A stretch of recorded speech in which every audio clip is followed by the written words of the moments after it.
మహాశివరాత్రి రోజు ప్రదోష కాలంలో చేయబోయే అభిషేకం చూపిస్తున్నానండి ఇప్పుడు నేను మీకు.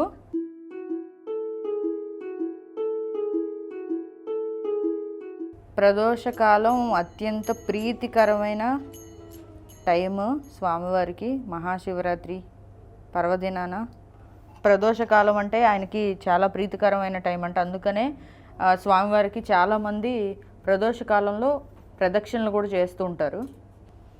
ఈ ప్రదోషకాలంలో స్వామివారికి అత్యంత ఇష్టమైంది కాబట్టి విభూది గంధంతో ఇప్పుడు స్వామివారికి అభిషేకం చేయబోతున్నానండి.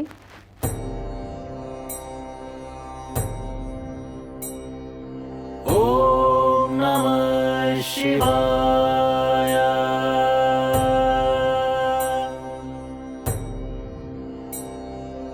ఓం నమః శివాయ.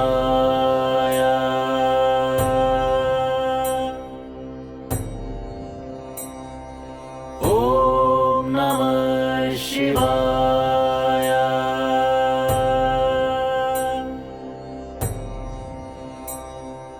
ఓం నమః శివాయ.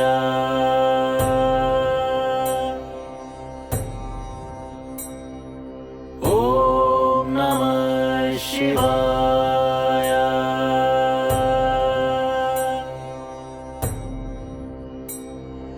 ఓం నమః శివాయ.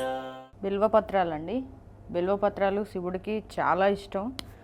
అందుకే ఈ ప్రదోషకాల పూజలో నేను బిల్వపత్రాలు వాడుతున్నాను. బిల్వపత్రాలు వాడచ్చు, మనం జిల్లేడు పూలు వాడచ్చు. ఆయనకు అత్యంత ఇష్టమైన ప్రదోష పూజలో బిల్వపత్రాలు, జిల్లేళ్ళు కూడా వాడచ్చు.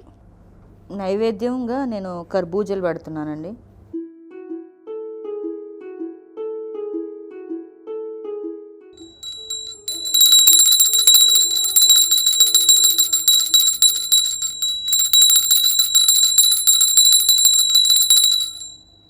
ప్రదోషకాల పూజ పూర్తయిపోయిందండి. ఇప్పుడు ప్రదోషకాలంలో మనం అర్చించవలసినవి కానీ చదవలసినవి కానీ ఏమన్నా జపాలు గనక ఉంటే గనక జపాలు ఎవరైనా చేసుకోవాలనుకునే వాళ్ళు ఇక్కడ స్వామివారికి పూజించిన తర్వాత కొంతసేపు స్వామివారి ముందే ఆ నామస్మరణ చేసుకుంటూ ఆ జపాలు అవి చేసుకుంటూ కూడా ఇక్కడ టైం స్పెండ్ చేయొచ్చండి. ఇవాళ ఈ మహాశివరాత్రి సందర్భంగా ఈ రోజంతా కూడా స్వామివారి సేవలోనే ఉన్నాం మనం. ఇంకా చివరాఖరి పూజ ఇంకొక పూజ ఉందండి, షట్కాల పూజల్లో భాగంగా. అది నైట్ ప్రారంభం అవుతుంది.